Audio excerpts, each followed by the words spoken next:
Arnold Schwarzenegger once said, "In our society, the women who break down barriers are those who ignore limits." That's exactly what Maria Balang did. Maria started working out to get in shape, but soon found herself on the stage, competing against women half her age. This mother of four would go on to capture one of bodybuilding's top honors, earning her IFBB Pro card in the ultra-competitive Bikini division. Maria's accomplishments are not just a source of pride for her family, but also for her people, the Lahu. The Lahu are an ethnic group that lives in southern China in the Golden Triangle area of Laos, Thailand, and Myanmar. Maria was among a small group of Lahu from Laos who settled in America as refugees after the Secret War, and shows us that limits are only in our minds.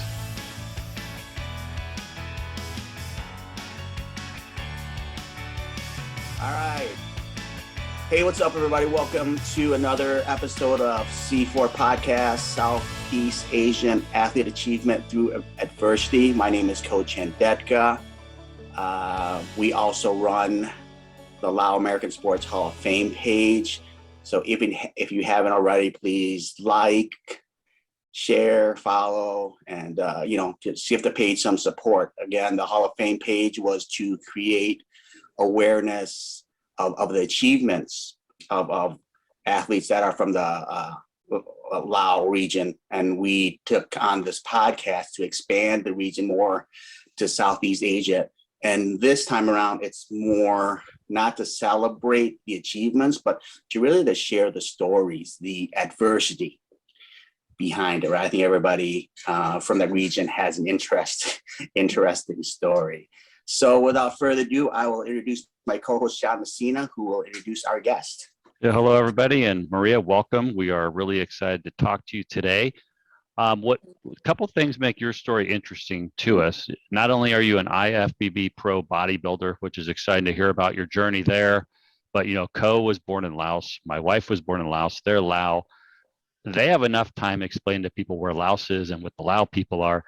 I could only imagine being Lahu trying to explain to somebody, that ethnicity, because I think a lot of people who are actually of Lao descent or Hmong descent don't even know who the Lahu people are. So we're excited to have you on because part of what this podcast is doing is, like Ko said, telling stories, right? And it just has such a diverse region, and we're interviewing a lot of athletes with just really cool stories. So thank you for joining us. So before we get into who you are, if you wouldn't mind maybe telling the listeners a little bit about who are the Lahu people. So Lahu is considered one of 56 ethnic groups officially recognized by the People's Republic of China. And so we're a very small group, but, we do have Lahu people in Laos, in Thailand, and Burma. So and Vietnam as well, from what I've read. And so we're a very small minority group, and there's not a whole lot of us here in the United States.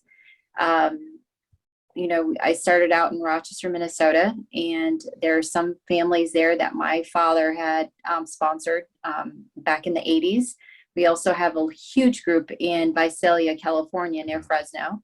And we also have a small ethnic group community in North Carolina. So they're kind of dispersed everywhere, but we're just very small compared to the Hmong or the Mian people that most people know. Yeah, that's for sure. I grew up outside of Sacramento, and what we're finding with that region of the Central Valley has a lot of the Lao ethnic groups like Lahu, Min, yes. Hmong, and Ko, right? You here growing up in Elgin haven't heard of many of the ethnicities, right, like that. Growing up in Elgin, no one had heard of Lao, so when we first came here. Yeah. So, and I was here in 1975. Maria, when did you guys come over? 1981. 81, okay. Yeah. So I was only about 4 years old when we came here. Oh, wow. No, I was 4 in 75, so I'm a little bit older. But I'm sure you probably went through the same, having to adapt right away. I barely knew Laotian, right? And in fact, I couldn't read or write because I had to switch over to English. Next year I had to go into kindergarten. Right. And that's where I felt the same way because, immediately when we came to the United States, we were pushed into ESL as a second language. And growing up in such a very conservative, all white town, we just had to do what was required, and just assimilating in the country at a very young age and attending an all parochial private school. It was a very big eye opener. Yes, yeah, same here. Our sponsors were Lutheran, and so here I am, 4 years old. I'm getting the hang of speaking and listening to Laos around my family, and knowing Buddhism, right? And then now I'm learning English and I'm learning about Jesus, right? So it was kind of like I didn't know. I got very confused, in a way at the early ages. Right. And I'm sure you spoke a lot of English at home too, and not really speaking the language. And that's where I lost a lot of my own native tongue because of that. Yeah. So. Same here. Yeah. And are you, how big is your family? Where do you fit in your, So my father was married prior to my mother. His first wife, he had 5 children. And so 3 out of the 5 passed away. Okay. And so he had 2 daughters. And as a single father, he put my other sister that I've known since I was little into a boarding school in Thailand. Then he gave the other daughter up for an adoption. So I've never met that other half sister at all. And we don't know if she's still alive or not. But after he met my mother, he'd had 4 children with my mother. And so I'm the second oldest on my mother's side. So I have 3 other siblings that are biological. And then, like I said, I have 1 that's a half sister, but I've always considered her as a sister. Sure. Yeah. Yeah. And yeah. So I'm guessing there were very few Lahu people in Rochester. There's a lot in the Central Valley of California, but what was it like? And were there other ethnicities from Laos there, at least, to kind of relate to? We were the first Lahu people in Rochester in 1981. But like I said, there was a lot of Laotian community there. So my parents spoke Lao, and they were able to, make lots of friends within the community. But growing up, of course, I was kind of pulled into making, more American friends, and that's who I hung out with a lot growing up. Yeah. So your teenage years, tell us a little bit about those. Were you into sports? What did you kind of do in high school?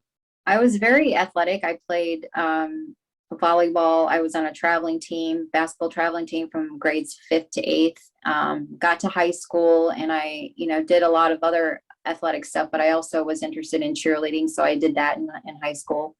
So I was very, very athletic still growing up. And then after high school, of course, I don't know if we want to delve into this now, but I did get married pretty young, and moved away from Rochester. So my question, and we can get back to that. I still wanted to go back a little bit and tell me your first experience with seeing snow, because I freaked out. Well, it was like I had never seen it. I don't have very much recollection of that time, but I remember just being very cold, and we have pictures of our family, in the dead winter of February of 1981 when we came in to the States. And so I have very small recollection, but I just remember, it was just very, very weird. I mean, we enjoyed it as being children, but as we've gotten older, not so much. Oh yeah, John and I are in Chicago, and we get cold, but I know you guys up north in Minnesota really yes, it was bad. Yeah. Did you, as a child growing up, because I experienced this, but did you have a hard time identifying with who you are? You said you had a lot of like American friends, right? Yeah. And I mean, did you yourself feel it? Did you get pressure from other kids? Like, you don't, you're not one of us, and that type of response? I think I lost a lot of my identity because I was so I was in a parochial school, and you knew that these kids grew up in a very well, what's the word I'm trying to say? They were in their parents were doctors, were, nurses and stuff like that there. So I knew growing up, I didn't have very much compared to them. And I really, as a kid, the difference between not having anything versus going to a friend's house and they have everything. Yes. And I lost a lot of my identity. I think I wanted to fit in very, very badly as a child.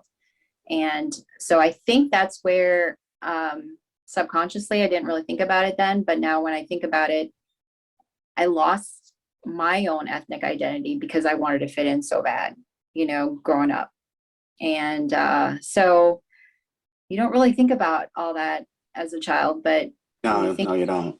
You don't. And once you start being a parent, of course, that totally changes your perspective of how you want to raise your children as well. But growing up in this country, it's hard. It is very hard to keep your ethnic identity alive. It really is. Unless you have such a big community, which I didn't at that time. It was very difficult for me. In your community, there was you were the only Lahu family, but there were Laotians or Lao-Tin, you said in there too. So did you get along with kids your age, or did you play with those kids very much, or speak to? We did. I mean, we had picnics, family functions and picnics on the weekends, and got to see them. But majority of the time, I was with a lot of my American friends, Caucasian friends from school. Yeah. Gotcha. So. Oh, good. Well, so Maria, you were fairly athletic, did a lot of sports, but tell us how you ended up getting into bodybuilding. So this is the thing. I had 4 children. I've got 4 children, and the last one I had was in 2006, and we had just moved to Florida. We had no one here. And of course, we get involved with our children's activities, and you kind of put yourself in the back burner. And not until the kids were a little bit older, and it wasn't until the fall of 2015. And my husband has always been, very fit, and he was going to the gym, and he'd always asked me to go, but I was always tired because I was always working. And finally, fall of 2015, I said, you know what, I just got to get my butt out of this sofa or out of this bed and do something. And I made up my mind thinking that I want to get in the best shape of my life. And of course, I was able to bounce back after every kid, but I wanted to be in the best physical, fitness that I could be. And so I didn't know how to do it. I wasn't really prepared on how to do it, but I had a brother whose friend was also into bodybuilding, and he was up in Minnesota, and I had reached out to him, and he kind of helped me in the beginning, but I felt like I didn't have that one-on-one, interaction on a daily basis. And so I didn't feel like I was getting much guidance. And I started to do some little bit of research into bodybuilding here in Jacksonville, Florida. And I found a team, and that's how I got into it, and just kind of went full throttle with it after my first show. What was your first show? What year? How did you place, and where was it? So I did 2016 Dexter Jackson here in Jacksonville, Florida. Oh, wow. Okay. Yeah, he has his own annual show here, and I placed first in my category of 35 and older, and wow.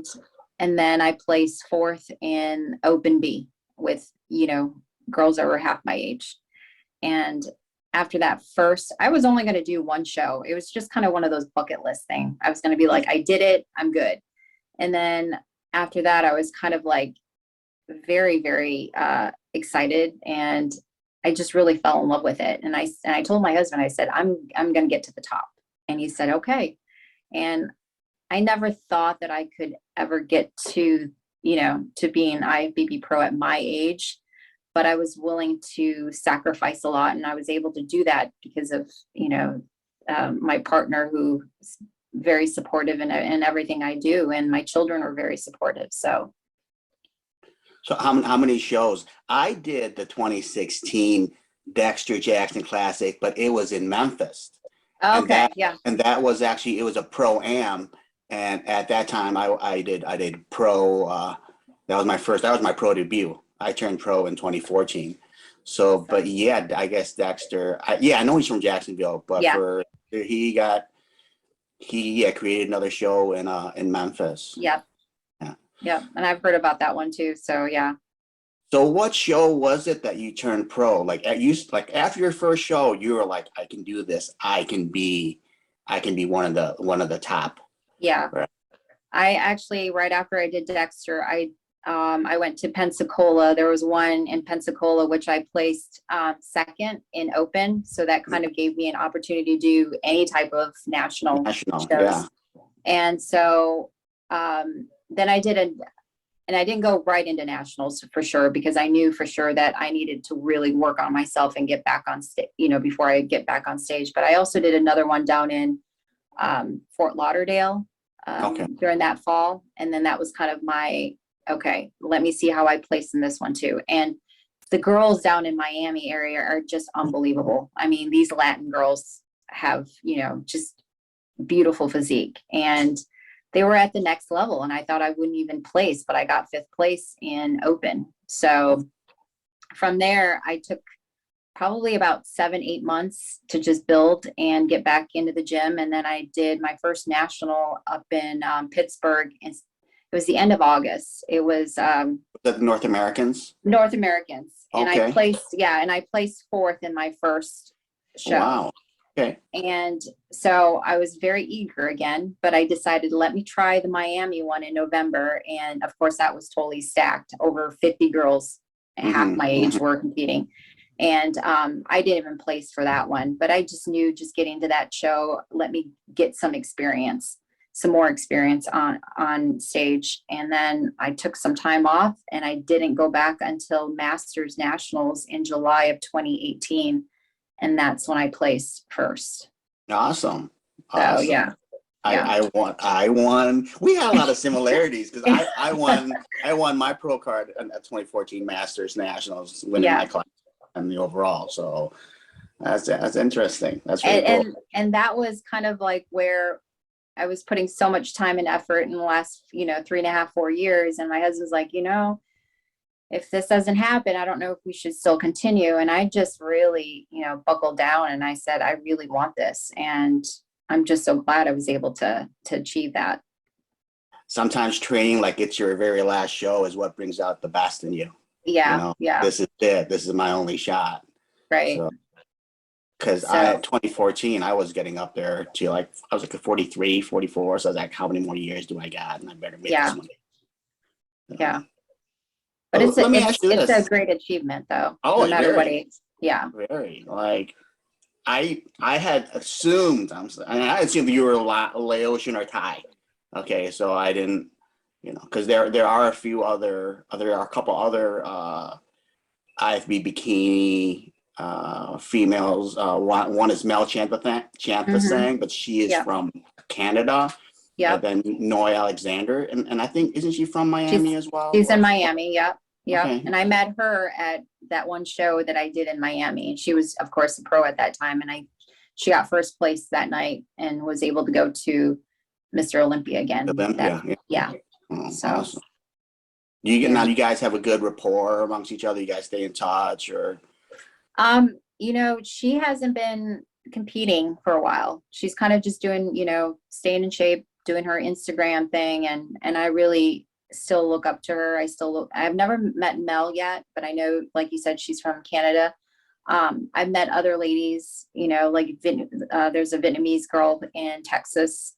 I met her, and, I guess there's a couple girls that I've met through. There's a Filipina lady that I met through North Carolina. She's also an IFBB pro. Yeah. So different ethnic backgrounds, it's been a pleasure meeting all these, women from different parts of the world too. Yeah, it's amazing to hear, it's 2022 and to hear so many accomplished IFBB pro women that are from Asia, Southeast Asia. Because when I started bodybuilding in 1990, or when I even started working out in the 80s, Yeah. it was frowned upon by, my parents didn't believe in me because like there was no role model for me. I was kind of like, nobody's done it. So how do you think you're going to do it? And even like, and it's funny, like Asian women or Lao women weren't interested in me because at that time in the 80s, they're just like, you're just disgusting or you're gross because the muscles and all that. And now to see you guys like, wow, turning professional and knowing like competing in Olympia, that's really, it's really showing how far. Yeah. She's probably done the best out of all the Southeast Asian ladies that I've known so far. I mean, think she's been done up there. Yeah, I think she's a 3-time Olympian. Yeah. I met her. I did my first and only Olympia again in 2016, and we met there. Yeah. So yeah, she was very nice. And I got a picture taken with her, but it was like from some photographer that I don't know, like never gave us the pictures. So. Oh. I find it so interesting to meet so many people during these competitions. Even though you're competing with so many, you want to meet as many people as you can because it is good to have that female camaraderie as well. So I love that. Awesome. Now, Maria, this couldn't have come easy. Not only because of your age, but just being a mom. I'm assuming, you guys have to pay the bills, right? There's a lot going on here. What were some of the obstacles that you had to overcome, really, the biggest challenges? Well, I think the biggest challenge for me was probably, doubting in the back of my mind that I can get to the top. Even though I was very determined, I thought, like the last show that I did for the national, I thought that probably would be my last. And I could probably still be happy even if I didn't get my pro card. And because I put, all into it.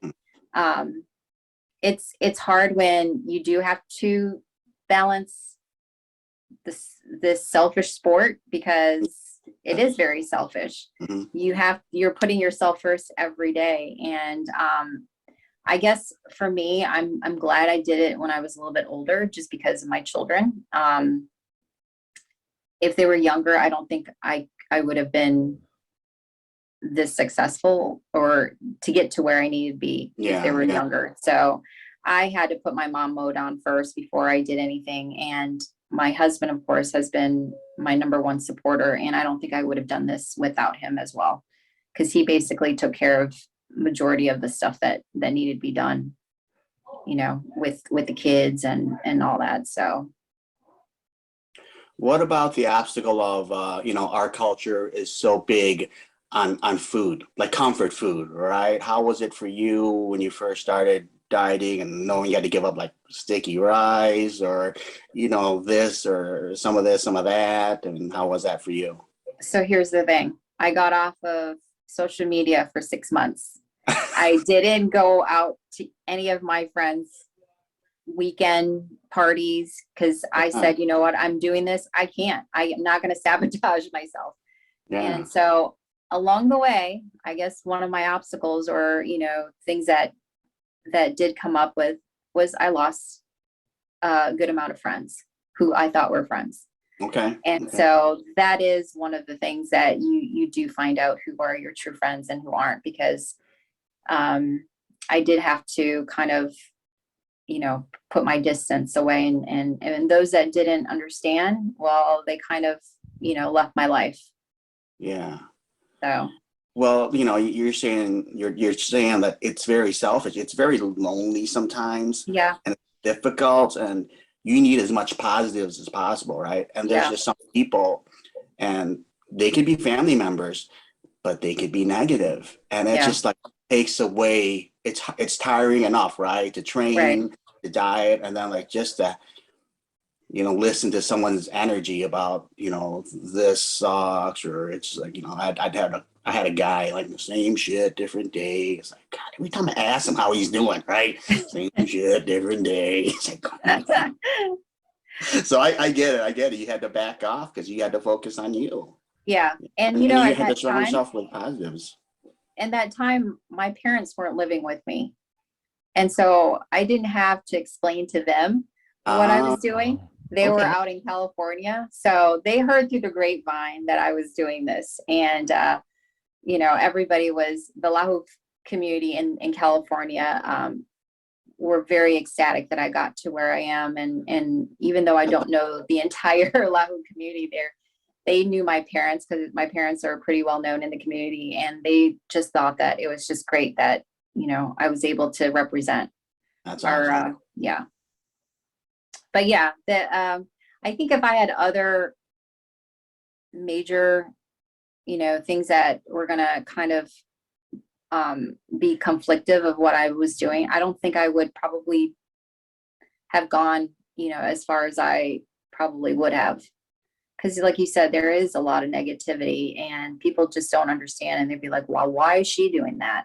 What is she trying to prove? You know? So, yeah. Yeah, well, that's incredible. So, well, tell us a little bit about what you're doing now. Are you still competing? What's going on in your life now, Maria? So I have been renovating a house since March, and that has been consuming a lot of my time since March. We've demoed 2 bathrooms, and we redid the entire kitchen, and we just got our vent the other day. So my husband and his friends are in the kitchen putting up the 60-inch vent that we have. So it's been a journey with this house, but it's helped us, you know, just be together in this and just trying to get things done. But the last 2 years have been probably the most difficult just because of my parents both being ill and then having to take on my sister and my younger brother because they both got divorced. And so they came down here. So I took on my entire family the last 2 years. And the last time I actually competed was September of 2019. And then December of 2019 is when my husband and I decided we're going to go to Asia. We went to Southeast Asia for a good month. And that was both of our first time going back there. And so I didn't want anything to get in the way. So we just went there and ate whatever we wanted while we were there. So you said you competed 2019 September. So you did a pro show? I did 3 in September. 3 in 2019. Yeah. The first one was the Clash up in Aiken. And then I did another one in North Carolina. I can't remember what city it was. It was further up North Carolina. And then the last one was the Tampa Pro in September of 2019. Oh, that was nice and close for you, right? Yeah, yeah. So I didn't really go too far. I was able to stick around Florida area. But that was the last time, and I kind of needed a break after that, after being just doing what I was doing for a good 3.5 years straight. Yeah, because you started in 2016, and wow, halfway through 2019. Yeah. Where did you guys go in Southeast Asia? Did you guys go back to Laos, Thailand? We did. We went to Shanghai first in China, and then went to Bangkok, Thailand. From there, we went to Chiang Mai. From Chiang Mai, we went to Laos. It was right on the border, Vientiane. We went to Vientiane. And then we also went to another city, at least 2-3 hours north of Vientiane. Luang Prabang. Yes. Okay. And we went up there for a big music festival. We had a friend that lived there, so he took us around. And then from there, we went to Vietnam. So we had a really good time. A whole month. I'm assuming you were very fit. Did you get a lot of stares from the people that live there, and did you get a lot of compliments on your physique? My husband always says, because he always looks around surroundings, I'm more of just looking, and I don't think nothing of it if someone stares at me. My husband's like, everyone was staring at you, and I'm like, I go, maybe it's because I have blonde hair, I don't know. But he goes, you don't realize when people really are just gawking at you. And I said, no, because I don't really pay attention. So, but yeah, we had a great time. It's amazing that it's almost like contradicting, right? Like I'm the same way. Like I just focused on me, but it's like we're doing a sport where we're asking to be judged, standing up on stage, you know, against other people. Yeah. But then like when we're out in public, like when I'm at the gym, I'm just like, I really don't look around. Like I just kind of put on my headphones and I do my thing. Yeah. I was telling John the other day, it's like, I was like, gosh, these people sometimes scare me. Well, like I have like insecurities, you know, like I like anxiety, and I just never good, you know, in like a big group setting. But then I, you know, asked me to stand on stage in my posing suit, and I'm fine with that. You're fine with that, right? Yeah. Me too. I don't know. I mean, they're like, well, you're up there half naked. And they're like, well, and I'm pretty much, I mean, I'm not going to say I'm shy, but I think as I've gotten older, I've become more comfortable in my own skin. And so I really don't care what people say at this point in my life anymore. I'm doing me now. And if people have other judgments, I really don't care to listen to it. Yeah. Yeah. Awesome. I think, you know, younger me, I would have been a little bit more insecure. Yes. But. So with that, Maria, what advice would you have for people, A, wanting to get into the sport like bodybuilding, and B, specifically to the Lahu community, if anybody's listening from that community, what advice to young people there that just want to pursue a dream of some kind, whether it's a sport or whatever? I think my advice would be, you know, be determined, be focused in whatever you want to do in life. If they really want to get into bodybuilding, you know, I would say find a really good coach to kind of lead you into this. Don't go into it blind. And, you know, just be very, very committed and focused. Because this is not an easy sport. It's not an easy sport. And it's very subjective. So you better have some tough skin, you know, to get some feedback about how you look. Yeah. When everybody else thinks you look perfect that aren't competing, you know. So, and that's what I always get. Well, you're already there. But I'm like, it's, you know, you may think that I am there, but when it comes to being on stage, that's totally different type of judging. And sometimes we can be our own worst critic too. Yes. On ourselves. Yeah. Well, speaking of getting a coach, if anybody is interested, gkomotivation.com, right? Co's new website, where he is an online coach, so he'll reach anybody all over the country. So, it's virtual now. Yeah. Well, Co, I was going to think about getting another coach too. So I was going to be reaching out to you if you wanted to coach me for 2023. So that was my question too. Like you would love to get back on stage one day. Yeah, awesome. I definitely do. I want to challenge myself again, and that's where that mental break was really good, and physical break was very good. And I do need to get myself back. And, you know, I've gone to the gym, but I'm not as competitive as I was before, but I really do want to get back in there. And I know I have some work to do to get to where I need to be, but I think I'm ready. Yeah. With the sport being so demanding, sometimes it does work in waves. You know, you got to take some downtime and just mentally clear your head and give your body a break. For, you know, I know this new generation, they push hard. Like you know, I'm talking about like 2000s. I'm talking like bodybuilders in general.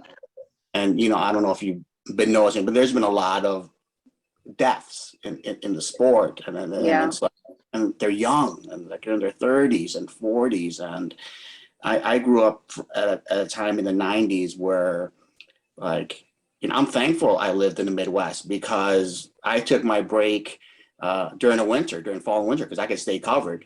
You know, I didn't have to, you know, take a break, rest. But I was always taught, you got to take a break, you know, and you can't push year round. Versus someone who lives, like, let's say in LA or Miami, where it's sunny all the time, they might feel the pressure of always being in shape. Like, again, being in the Midwest was great for me because I could put on a heavy jacket and wet shirts and, like, you know, I don't have to worry about what people like. You know, people are pretty cruel. Like, when they see you in shape all the time, they expect you to be in shape all the time. Exactly. You know, like, what happened to you? Like, right. no, I'm not starving myself for like months at a time, you know? So. And that's where everybody's like, you got to accept who you are at all phases in your life. And you got to, you know, face the fact. I mean, some people fall off the bandwagon, which I have. And so I know I need work to do again, but I'm willing to put that work in and challenge myself. And it's not just to go into a competition and be like, you know, I want to win first place, so I go to you know, Mr. Olympia. That would be great, but I also know I also have to be realistic that you're competing against girls that are in their early 20s, you know, going to Mr. Olympia. So my chances are very slim, you know. But it's just trying to prove yourself. It's challenging yourself, and that's the part that I really like. Yeah. That's awesome. Well, Maria, before we wrap up, we had one more announcement that we wanted to present you with. As you know, Co and I run the Lao American Sports Hall of Fame. We set it up last year, and it's about recognizing athletes with, whether they're Lao, Hmong, or any other ethnicity of Laos, really to motivate the next generation and young people and show people out there that there are role models and that they can do it. So Co wanted to tell you something. Co? Well, we would love to induct you into this year's Hall of Fame because your accomplishments, I mean, they're extraordinary, especially being a mother of four. I mean, you didn't start in your 20s, and you know, you went through a lot of you know, obstacles to get that pro card. You know, so we would love to induct you into this year's Hall of Fame. Well, thank you so much. Get you your own wing. So yeah. So welcome to the Hall of Fame, Maria. Oh, well, thank you very much. I really appreciate that. Thank you. And it's very deserving. Like I said, your story is amazing. I mean, just you telling me about your childhood and just, you know, like I struggle too with I couldn't identify like with who I was, and I got a lot of like bullying from that because like, who am I? You know, like, why is, you know, why this group doesn't like me, that group, and I felt it both sides from like the Laotian side and from the Caucasian side. Yeah. I came in 75, like, you know, there weren't that many of us in 75. And, you know, like I said, that wave came like 79, 80, 81. And by that time, I spoke English with no accents. I dressed, you know, Western, and I, you know, talked and I talked different. And like the Laotian kids that came, they saw that right away, and they're like, you're not one of us. Right. So why are you too Americanized? Yeah, you know, that's yeah. Yeah, you were early 75. Like my wife Maria came in 81 like you. There was a lot coming right around 80, 81. But Co, you were 75. That was you were the first, really. I was among the first. I was like, again, it was rough. Like I got a question, Maria. You said when you in high school you played a lot of sports, and was that frowned upon by your parents? Was that supported? Because I know Asian parents, a lot of parents are so big on education, right? Go to school, you know, get a good job, get married, blah, blah, blah, you know, have some kids, all that. But how did they feel about you playing volleyball, track, cheerleading, stuff like that? Did you get their support? My parents, I can't say they were supportive, but they weren't like, they were supportive, but not supportive. They never came to the games, but they were kind of like, if you want to do your thing, do your thing. And my parents didn't have the money. So I was very fortunate enough when I was doing traveling basketball, I was able to stay with my teammates' family. I mean, they would help me from one family to the next to stay with them when we traveled. And I was very, very grateful for that. It gave me, you know, a lot of confidence to do what I wanted to do. But yet I also knew that my parents weren't, you know, they weren't educated. They financially weren't able to support all the stuff that I wanted to do. But I really had a really good best friend in middle school and high school, and her parents took me in during high school years because my parents were living a little bit further away from the city at that point, and I wanted to still maintain going to the same school that I was going to. Now, my siblings, on the other hand, they all went from parochial school to the public schools after junior high. I stayed in the private sector all the way up until I graduated. And so they were my second family, and they took me in and my parents, were very adjusting too, but at the same time, they didn't say no, they didn't say yes, but at the same time, I really wanted to stay where I was. And they were supportive in that part where I was able to live with my second family during high school. I got the flat out no. I got no, like stomped on no. No way, you can't do it. You're not good enough. It just, looking back, it was like I can, it was rough. Yeah. And I felt like I had so much to prove, and it affected me because like when I won, it wasn't even enough. When I won, it was more like a relief. Okay, they're not going to laugh at me this time. They're not going to yell at me this time because I won. But the second places hurt so bad because it wasn't like I was one spot away from winning. It was, I'm going to have to hear it when I get home that you're not good enough, and my father's passed on. He tried to be as supportive as me, but my mother, we've really had a hard time. We struggled with our relationship. Really? And today it's much better, right? As you get older. Mm-hmm. But at that time, I was just like, gosh, why can't you just be supportive? Yeah.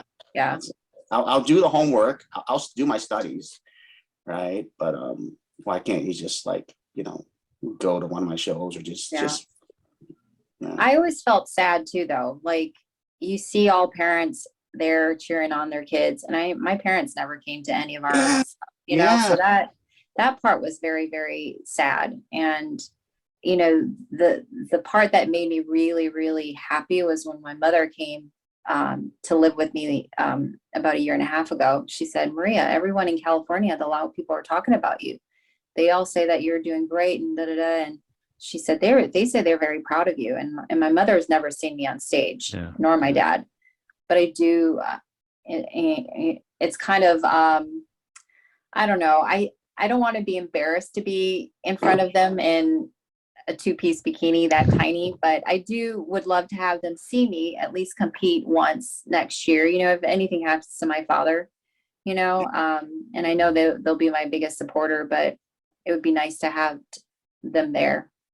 Yeah. That's the thing with Asian parents as well. Like, they'll never compliment you to your face. They'll compliment you everywhere else, like to the community, right, to the neighborhood, and say how great you are. Like, I've heard stories of my dad telling people how proud he was. Like, proud of, you can say it to me. Like, that's what I needed. Like, I would have had a lot easier road just to have heard that. Yeah. And I think we're different with our own children. We tell them how proud we are. Totally the opposite of growing up that way. So whatever they want to do, I support them. And it's just like, constant reminder that, I love them. Yeah. But now that they're teenagers, right? Teenagers, so now it's getting kind of yucky. Like, let me back off. They'll love you's dad, but I do, so. Yeah. Well, I have 3 that are adults now, and then I only have 1 that's in high school. So I've got 1 more left in a couple of years here. But yeah, no matter how old they are, you're still very proud of them, and you want the best for them no matter what. Is you said a couple more years, so is he or she driving? Or Not started yet. to drive? Oh, Not yet. I just started this year with mine, and he still got his permit. And that's something. Yeah. I mean, I'm a little hesitant with that, just because here in Jacksonville, Florida, Floridians drive crazy anyways. But it's a little bit more scarier to let them be on their own. Yeah. But, yeah. Well, good. Well, Maria, we're really happy you came on. Great interview. You're inspiring a lot of people out there. So thanks a lot for coming. I'm so sorry for just all the delay that I've had. But, I'm just so glad. So well worth the wait. Well, thank you. Thank you for being patient with us as well and all that. Well, I had a very fun conversation with you guys. Thank you for this. All right. So, Johnny, got any final words for our audience? No, that's it, Maria. Thanks for coming on. Great show today. Well, thank you. Bye-bye. The C4 podcast is brought to you by the Lao American Sports Hall of Fame. Visit us on the web at laoamericansports.com, celebrating the first, inspiring the next.